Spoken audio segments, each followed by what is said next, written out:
अस्सलाम वालेकुम।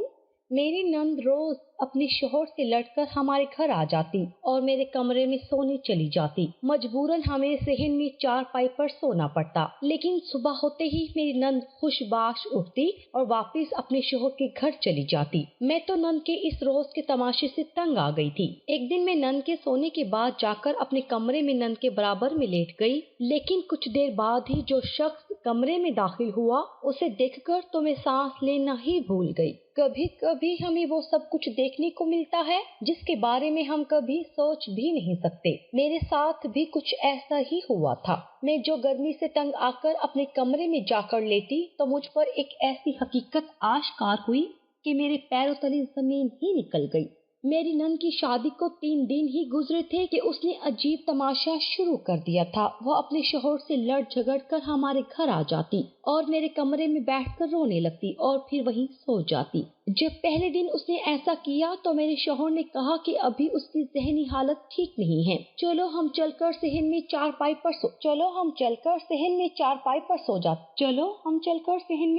पर सो जाते हैं। इसे यहाँ आराम से सो जाने दो। अपने शोहर की बात सुनकर मैंने भी यही ठीक समझा, क्योंकि मेरी नंद इरम सोने से पहले बहुत ज्यादा रोई थी और उसकी तबीयत भी कुछ बेहतर नहीं लग रही थी। और अभी तो शादी को चंद दिन ही गुजरे थे। ना जाने उसके शोहर के साथ ऐसा कौन सा झगड़ा था जिसके बारे में उसने खुलकर बात भी नहीं की थी। लेकिन मैं नहीं जानती थी कि इसके आने के पीछे दरअसल उसका असल मकसद क्या था। और जब मुझ पर हकीकत खुली तो जैसे मेरी जान ही निकल गई। जब मैं शादी होकर अपने ससुराल आई थी तो इस वक्त इरम मेरी कंवारी नंद थी और मेरी सास उसके लिए रिश्ते देख रही थी। मेरी और इरम की कुछ ज्यादा खास दोस्ती नहीं हुई थी, क्योंकि उसका मिजाज बहुत ज्यादा अलग था और वो छोटी छोटी बातों पर झगड़ती और जरा जरा सी बात का पतंगड़ बना देती। इरम हर वक्त सहन में बैठी मुझे अहकामात जारी करती रहती। उसकी फरमाइशों की लिस्ट कभी खत्म ना होती और मैं बावर्ची खाने की जीनत बनी रहती। इरम खुद से उठकर एक गिलास पानी को भी हाथ नहीं लगाती थी। ऐसी लड़कियों के लिए ससुराल में बन पाना बहुत ही मुश्किल काम होता है और शायद यही वजह थी कि इरम की अपने शोहर से बात नहीं बन पा रही थी। इरम सारा वक्त या तो मोबाइल फोन में लगी रहती या फिर छत पर पहुंच जाती। मैं इरम के पड़ोस से ही शादी होकर आई थी। मेरा मैका बिल्कुल बराबर वाला घर ही था और मैं बहुत अरसे से इरम को जानती थी। वो हमेशा से ही एक बदमिजाज लड़की थी। सारे मोहल्ले में किसी को एक आंख न भाती थी और इसी वजह से इरम का रिश्ता होने में भी काफी मसाइल दरपेश थे। मेरी सास ने बहुत मुश्किलों से इरम का रिश्ता तलाश करके उसकी शादी की थी और मैंने यही सोचा कि मेरी इरम से अब जान छूट गई है। कम अज कम रोज रोज उसके नखरे तो बर्दाश्त नहीं करने पड़ेंगे, क्योंकि वो मेरे शोहर की लाडली बहन थी। इसीलिए मुझे उसके पूरे नखरे बर्दाश्त करना पड़ते थे। वो हर सुबह उठकर नाश्ते में लंबी चौड़ी फरमाइशें करती। मिल्क शेक से लेकर लस्सी तक हर चीज उसे नाश्ते में चाहिए होती और मैं अकेली बावर्ची खाने में थक जाती। लेकिन इरम कभी बावर्ची खाने में झांक कर भी ना देखती। उसका तो पढ़ाई से भी कोई वास्ता नहीं था।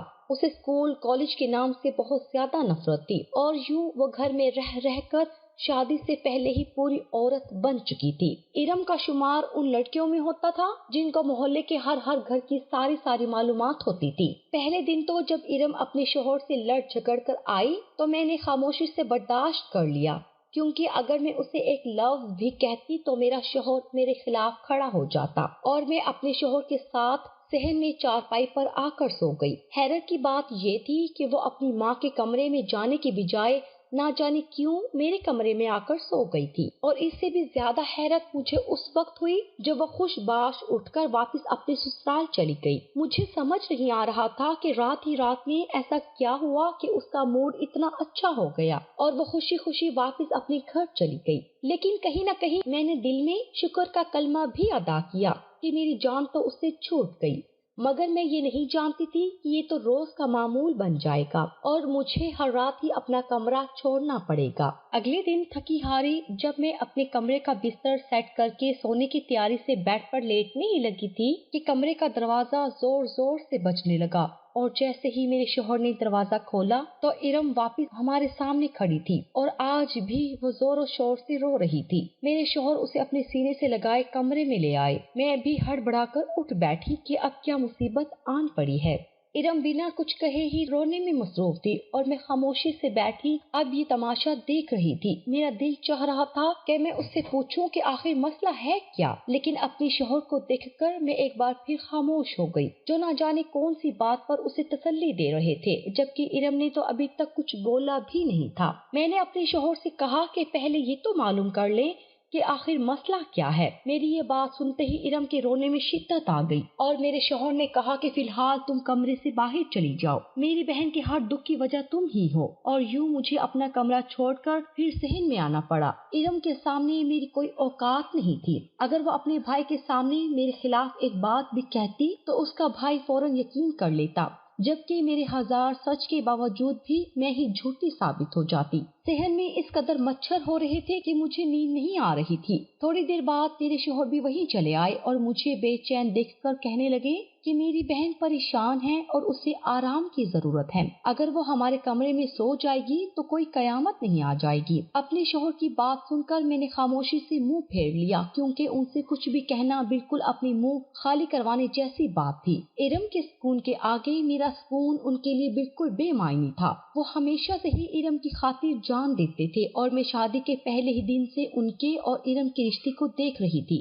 मेरी आंख सुबह सवेरे ही खुल गई, क्योंकि सहन में सूरज चढ़ते ही पूरी तरह रोशनी हो जाया करती थी और इसके बाद मुझे नींद नहीं आती थी। मैंने उठने के बाद नमाज अदा की और मैं सहन में ही एक तरफ बैठ गई कि जब मैंने देखा कि इरम मेरे कमरे से खुशबाश बाहर निकली, उसके हाथ में उसका छोटा सा बैग भी मौजूद था और वो मुझे अल्लाह हाफिज कहकर घर से निकलने लगी। मैंने उससे पूछा कि इरम इतनी सुबह सवेरे कहाँ जा रही हो? तो कहने लगी कि मैं अपने ससुराल वापस जा रही हूँ।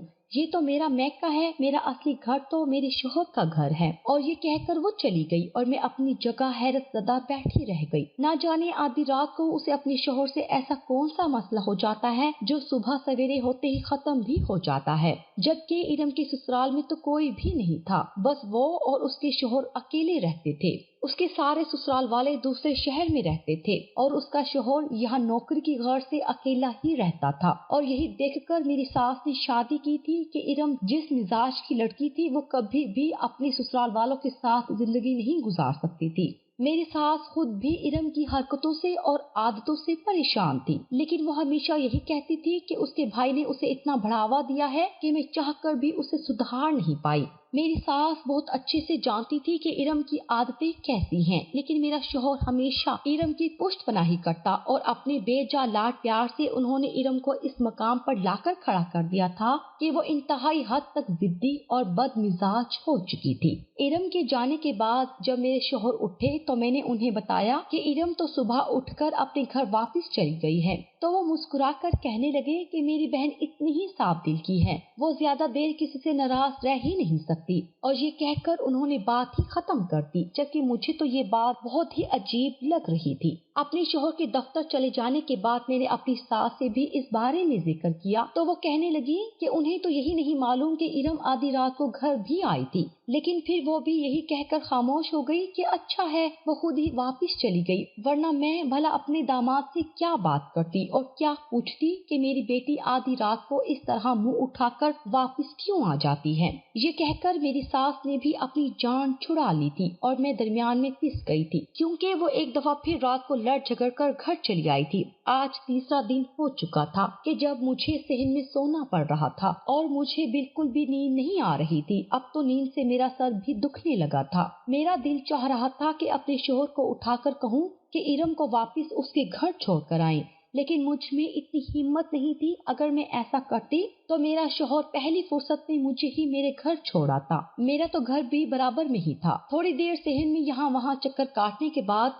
मैंने सोचा कि क्यों ना मैं भी इरम के पास जाकर कमरे में ही सो जाऊं। कम अज कम मच्छरों से तो निजात हासिल होगी। और मुझे यूं भी सहन में पलंग पर नींद नहीं आ रही थी, क्योंकि मुझे तो गद्दे पर सोने की आदत थी। यही सोचकर मैं दबे पांव अपने कमरे में दाखिल हुई। कमरे में हल्की रोशनी थी। इरम बिस्तर पर पड़ी सो रही थी। मैं भी एक कोने में सोफे पर लेट गई। ابھی مجھے لیٹے زیادہ دیر نہیں گزری تھی کہ کمرے میں ایک ہیولا سا نظر آیا۔ سب سے پہلے میرے ذہن میں یہی خیال آیا کہ کمرے میں چور گھس آیا ہے، کیونکہ میرے کمرے کا ایک چھوٹا سا دروازہ باہر کی طرف بھی کھلتا تھا، جسے میں اندر سے کنڈی لگا کر بند رکھتی تھی، لیکن شاید کسی طرح وہ کھلا رہ گیا تھا۔ میں چیخنا چاہتی تھی لیکن ڈر کے مارے میری آواز بند ہو چکی تھی، اور پھر جب آہستہ آہستہ مجھے دکھائی دینے لگا تو میری حیرت کی انتہا نہ رہی۔ وہ ہیولا تو میرے ہی چھوٹے بھائی کا تھا۔ اپنے چھوٹے بھائی کو آدھی رات کو اپنے کمرے میں دیکھ کر میں اچانک پریشان ہو گئی کہ نہ جانے ایسا کیا ہوا ہے کہ اسے آدھی رات کو میرے پاس آنا پڑا۔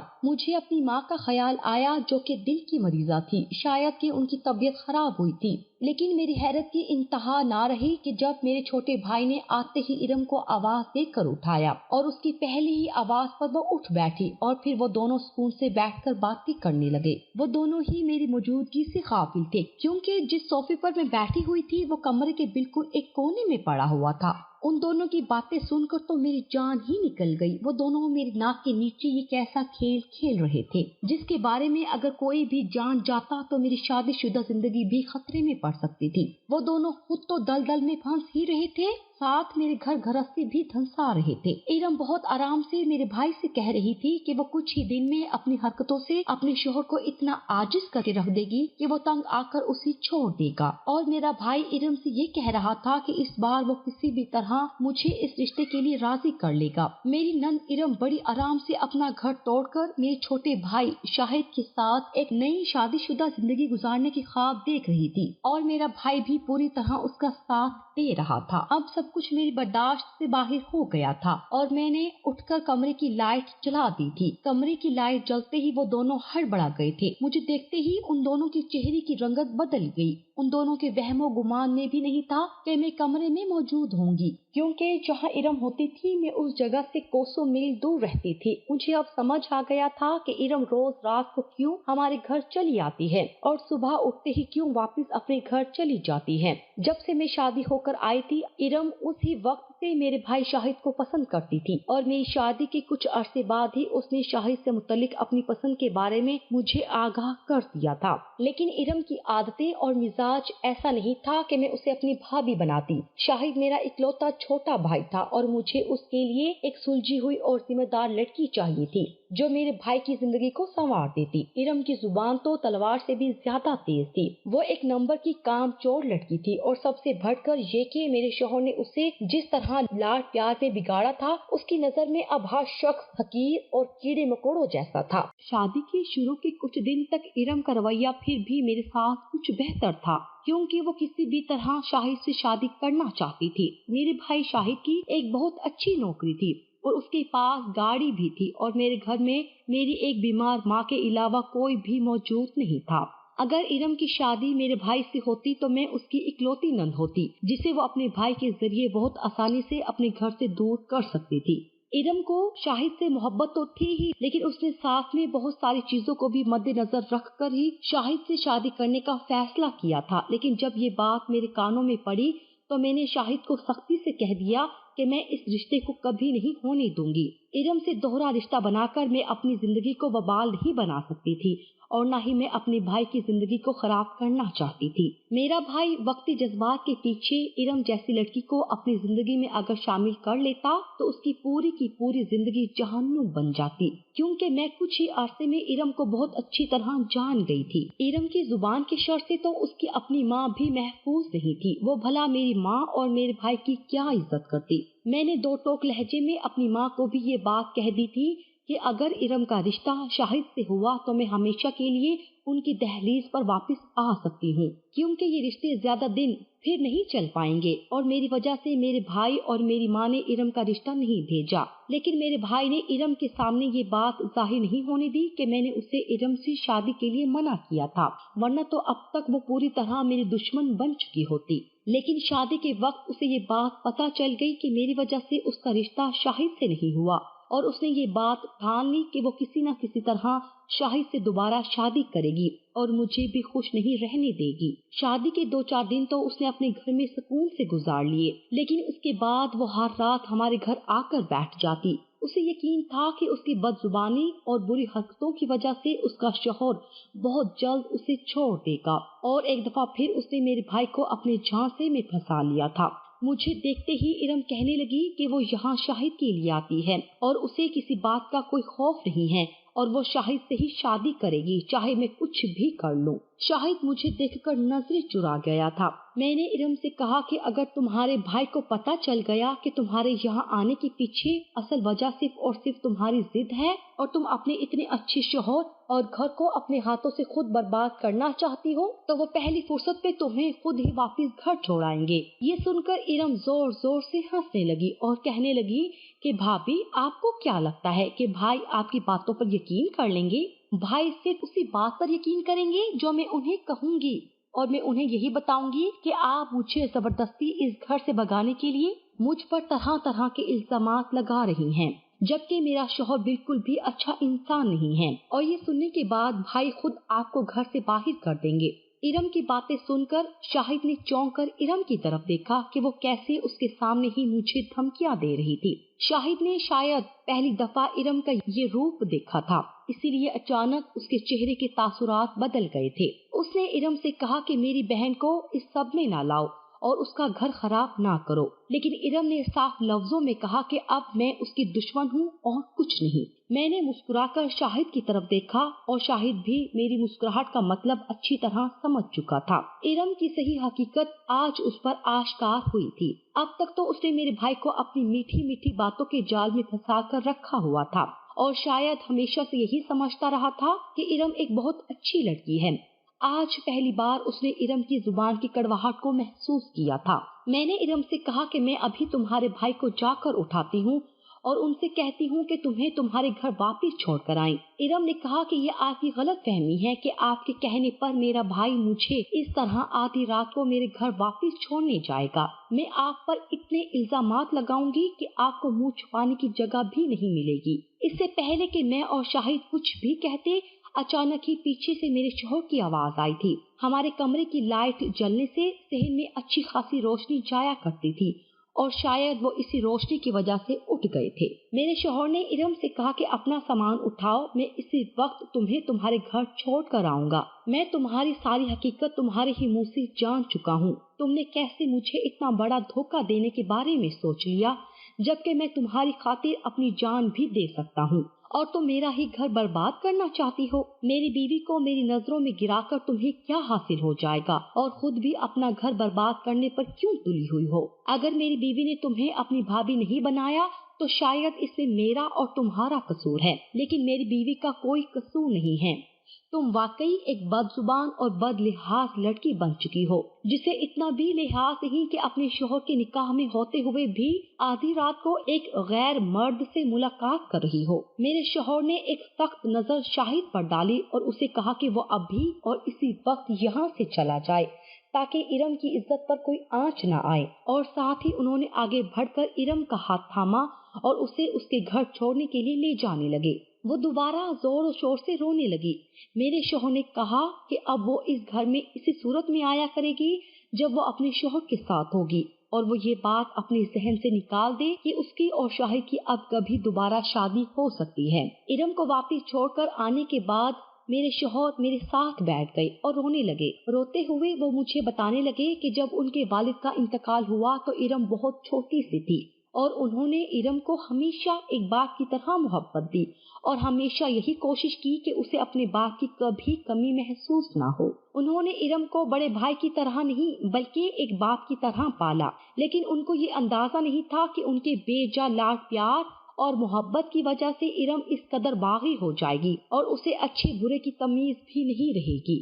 आज उन्हें एहसास हुआ था कि उन्होंने इरम को बहुत ज्यादा ही सर पर चढ़ा लिया था, जिसकी वजह से वो खुद ही अपनी जिंदगी बर्बाद करने पर तुली हुई थी। मैंने उन्हें समझाया कि इरम को कुछ वक्त दें, थोड़े ही दिनों में वो खुद ही संभल जाएगी और उसके साथ हद से ज्यादा सख्ती भी करना बेहतर नहीं होगा, क्योंकि उसे आपके लाड प्यार की आदत है। आप उसे प्यार मोहब्बत से ही समझाएं, जल्द ही सब कुछ बेहतर हो जाएगा। मेरे शौहर ने खुद ही मुझसे अपने रवैये के लिए माफी मांग ली انہوں نے ہمیشہ مجھ پر ان کو فوقیت دی تھی اور آج انہیں اپنی اس غلطی کا احساس ہو رہا تھا۔ اگر آج وہ سب کچھ خود اپنے کانوں سے نہ سنتے تو ارم کی ضد کی وجہ سے شاید ہمارا رشتہ بھی پوری طرح برباد ہو جاتا۔